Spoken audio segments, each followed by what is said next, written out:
Sa isang gusali sa Makati na tila katedral ng mga ambisyosong pangarap, tahimik lang na naglalakad si Josie Mercado, dala-dala ang laptop at isang manipis na folder. Suot niya ang kanyang simpleng blouse at slacks, malinis, maayos, pero walang palamuti. Isa siyang anino sa gitna ng mga naggagandahan, nagkakape, at naglalaban-laban sa atensyon ng mga boss. 25 taong gulang na siya.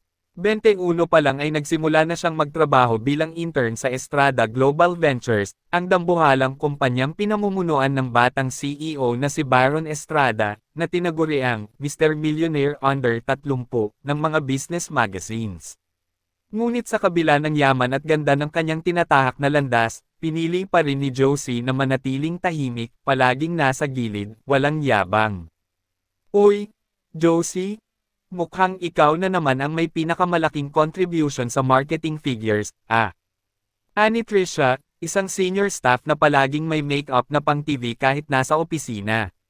Ngumiti lang si Josie. Team effort lang naman po. Team effort? Pero ikaw lang palagi ang napupuri. Baka may magic ka, no? Sabay kindat ni Trisha, ngunit sa ilalim ng ngiti niya ay may tinak na tagos hanggang buto.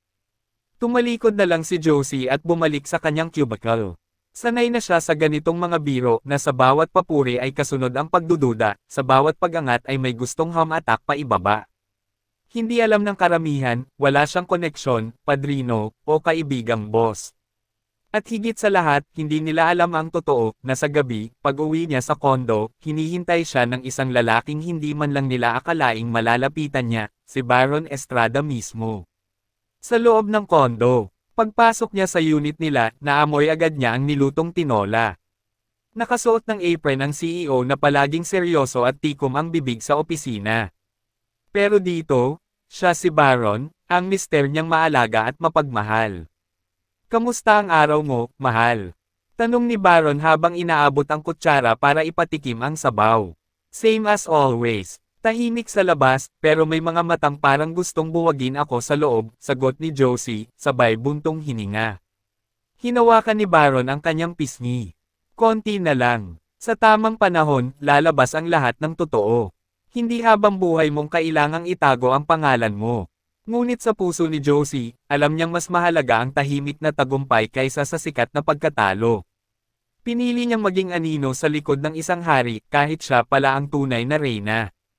Sa mata ng publiko, si Baron Estrada ay isang mahigpit, walang emosyong pinuno. Laging nakaitim na suit, may tahimik na presensya, at parang palaging may tinatapos na plano para sakupin ang susunod na industriya. Siya ang uri ng lalaking hindi lumilingon kapag may tumatawag, maliban kung mahalaga.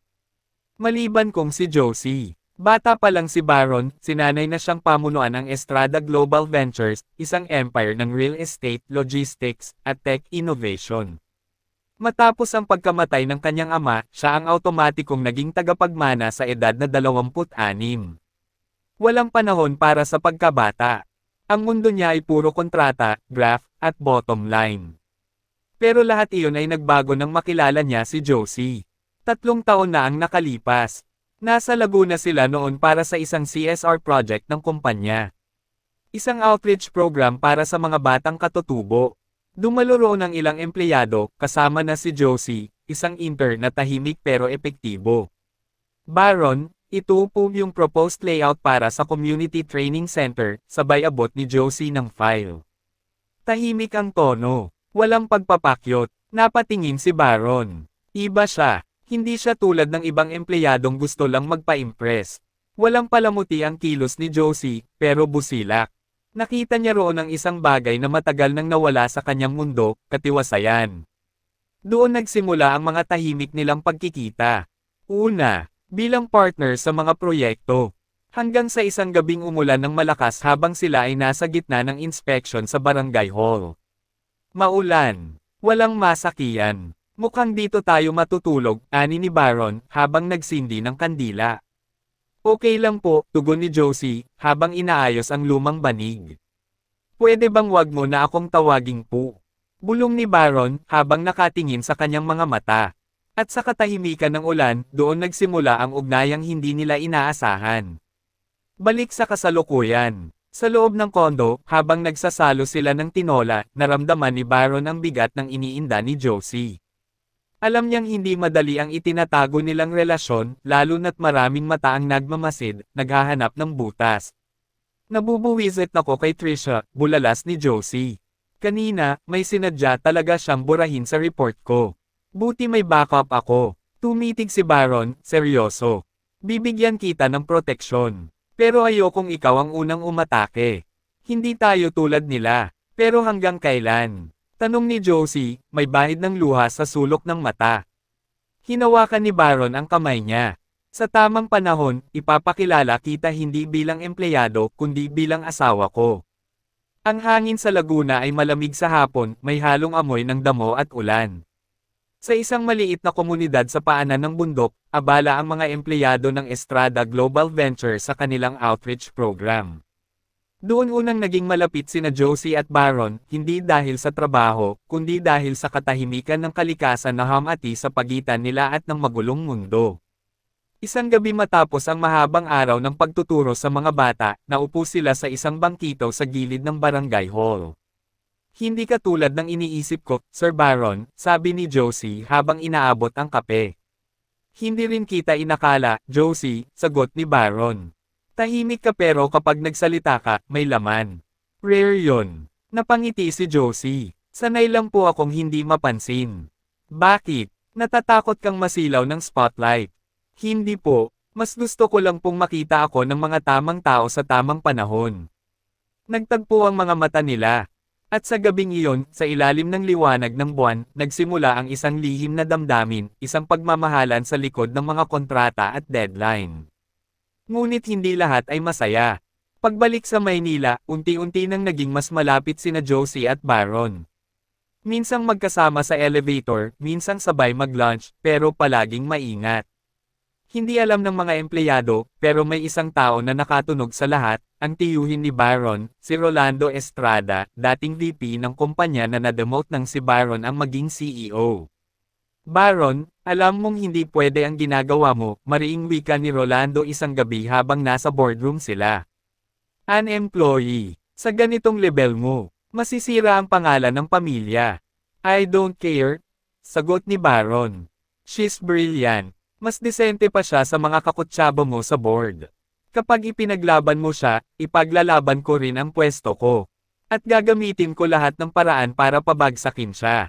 Mula noon, nagsimula ang sistematikong paninira kay Josie. Isang araw, nawawala ang kanyang mga report. Kinabukasan, may anonymous email na ipinadala sa HR na nagsasabing nagmamanipula siya ng marketing numbers. Naintriga ang ilang manager. Nagsimula na ring pagtsismisa ng mga kasamahan si Josie. Baka may something sila ni Sir Baron, bulong ni Trisha sa pantry. Kaya laging may project, kahit hindi naman siya ang pinakamatagal dito. Baka gold digger lang, dagdag ni Ella, isa ring empleyado. Tahimik si Josie. Tinitiis niya ang lahat dahil alam niyang darating ang araw na hindi na niya kailangang ipaliwanag ang sarili. Dahil sa puso niya, buo ang tiwala niya kay Baron. At dumating ang araw ng pagtitipon. Isang corporate gala ang inorganisa ng kumpanya sa isang hotel sa BGC. Dumalo ang lahat, mga manager, investors, at press. Ang pinakahuling bahagi ng programa, isang anunsyo mula sa CEO. Umakyat si Baron sa entablado. Suot niya ang puting tuxedo. Matigas ang mukha, seryoso. Tumahimik ang buong ballroom. Sa gabi pong ito, nais kong hindi lamang ipagdiwang ang mga tagumpay ng Estrada Global Ventures, kundi kilalanin din ang taong naging ilaw sa likod ng mga tagumpay na yon. Nagbulungan ang mga tao. Sino? Tumingin si Baron sa dulo ng ballroom, nandoon si Josie, tahimik na nakaupo, nakaitim na bestida. Napatingin siya kay Baron, takot at kaba ang nasa mata. Gusto kong ipakilala sa lahat, ang aking asawa. Nagpatay sindi ang ilaw. Napanganga ang lahat ng bibig sa gulat. Lahat ay napalingon kay Josie. Si Josie Mercado, pangtahimik, simple, at laging inaapi, ang asawa ng CEO. Lumapit si Baron sa kanya at ainal-alayan siya paakyat sa entablado. Hinalikan ang kanyang kamay. Matagal naming itinago ang relasyon namin para sa kanyang proteksyon. Pero ngayong gabi, tapos na ang pagtatago.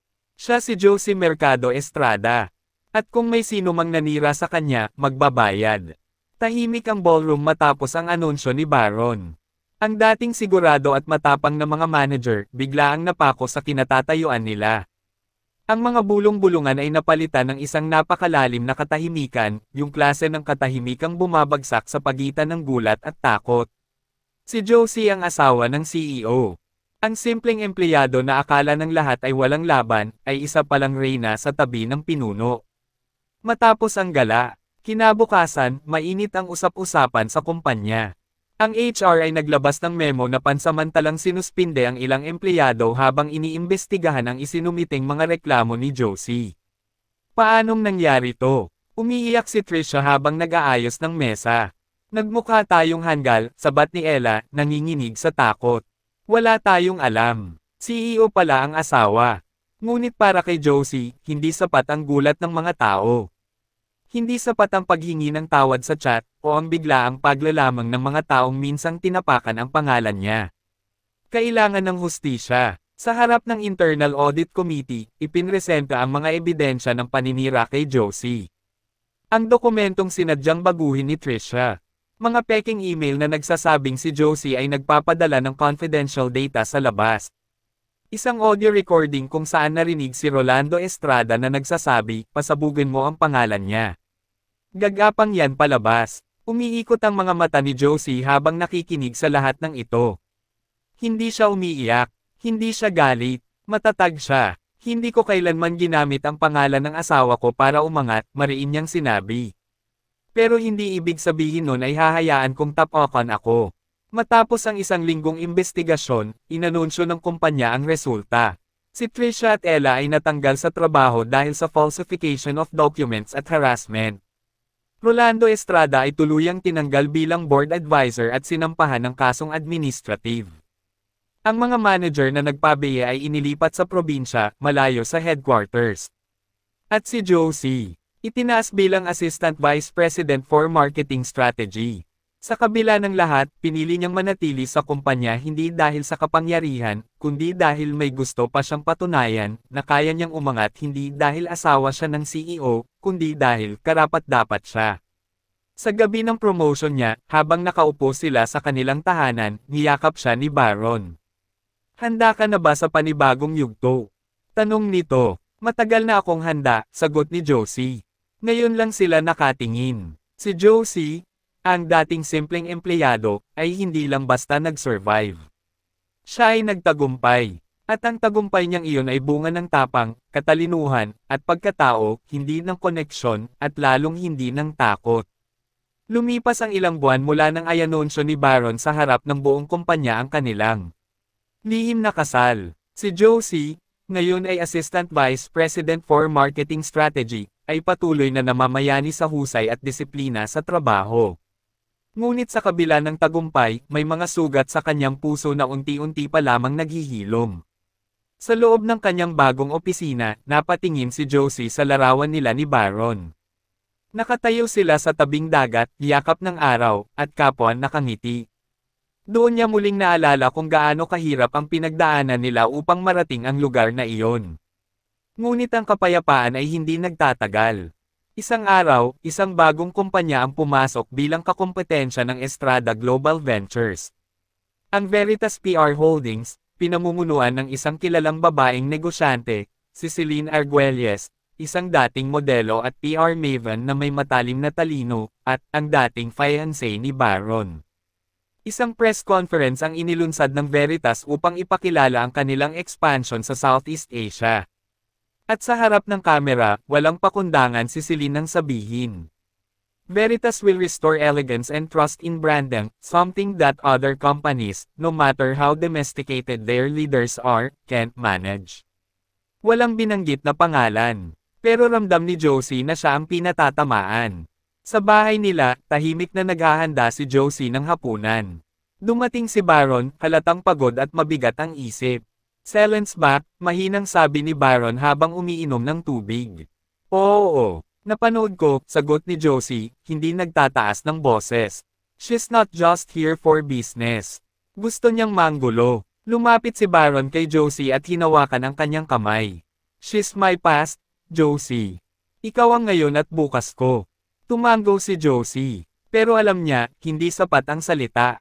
Kailangan niyang harapin ang bagong banta bilang asawa at bilang AVP ng isang kumpanya sa ilalim ng pag-atake. Sa isang corporate bid para sa isang multi-billion marketing contract ng isang tech giant, parehong lumaban ang Estrada Global Ventures at Veritas PR Holdings. Si Josie ang pinuno ng presentation para sa Estrada. Si Celine naman para sa Veritas. Sa loob ng boardroom ng client, magkatapat sila, dalawang babae, parehong matapang, parehong matalino. Ngunit magkaiba ang layunin. Some companies use drama to distract from inefficiency, ani Celine, habang nakangiting matalim kay Josie. Ngunit ngumiti lamang si Josie at buong giliw na sumagot, some people mistake humility for weakness. But real power is silent until it wins. Sa huli, pinili ng tech company ang Estrada Global Ventures. Hindi lang dahil mas maganda ang proposal, kundi dahil nakita nila ang katapatan, integridad, at tunay na malasakit ni Josie sa brand at sa mga tao. Muling natalo si Celine. Ngunit sa kanyang mga mata, hindi pa siya tapos. Minsang nasa rooftop ng kumpanya, magkasamang nakatayo sina Josie at Baron habang pinapanood ang mga ilaw ng lungsod.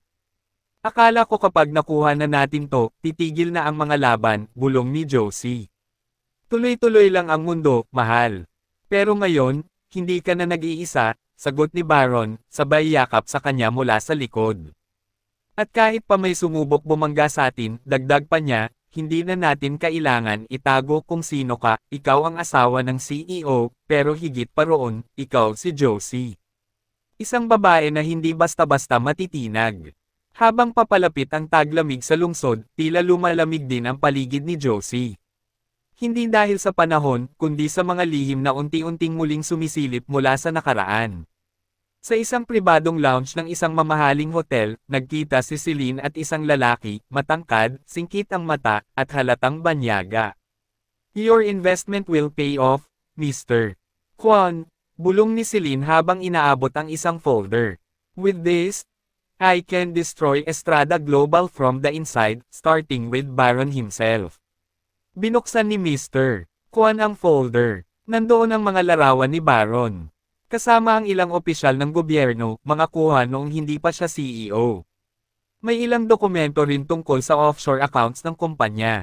Make sure it never traces back to US, wika ni Mr. Kwon. Ngumiti si Celine. Don't worry. I'll make Josie question everything she thought she knew about her husband. Lumipas ang mga araw, naging abala si Josie sa pag-aasikaso ng expansion plan ng marketing department. Ngunit isang hapon, may natanggap siyang anonymous na email. Walang pangalan, walang subject. Mayroon lamang isang attachment, isang litrato ni Baron, mukhang mas bata, hawak ang isang sobra habang kausap ang isang general. Napatigil si Josie. Ang puso niya'y tila binagsakan ng malamig na bato. Hindi niya alam kung anong mas nakakagulat, ang larawan o ang tanong na sinimulang bulungan ng kanyang isipan. May mga bagay ba akong hindi alam kay Baron? Sa kanilang bahay, habang nag-aayos si Baron ng mga papeles, lumapit si Josie. Baron, tahimik niyang simula. Ano yon? Tanong ni Baron, hindi inaalis ang tingin sa papel. May gusto akong itanong, may kinalaman sa nakaraan mo. Tumigil si Baron. Tumingin sa asawa. Anong meron? Ipinakita ni Josie ang email. Tahimik si Baron habang tinatitigan ito. Huminga siya ng malalim. Josie, marami akong pinagdaanan bago kita nakilala.